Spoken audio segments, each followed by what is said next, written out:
اللهم صل وسلم وبارك عليك يا حبيبي يا رسول الله. عاملين ايه يا احلى متابعين في الدنيا؟ صباح السعادة والهنا والفل والياسمين على عيونكم الحلوين. يلا بينا بقى نشوف فطرنا ايه النهاردة.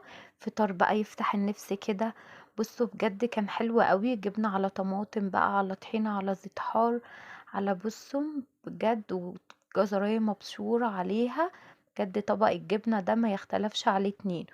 والطعمية دي او الفلافل، شوفوا انتوا بتقولوا عليها ايه. انا اللي عاملاها في البيت، هنزلها لكم في المكان التاني. طبعا بيض مسلوق وبدنجان مقلي وشطة وفلفل وبطاطس محمرة. بجد كان الاكل حلو قوي.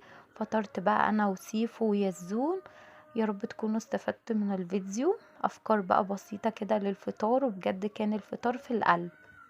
حبيت بقى اشارككم يومي النهارده واقول لكم فطرت ايه. ما تنسوش اللايك والشير وتفعلوا الجرس عشان ينزل لكم كل جديد من فيديوهاتي يا احلى متابعين في الدنيا. اشوفكم على خير في فيديو جديد. ما تنسوش تدعوا على اخواتنا، ربنا ينصر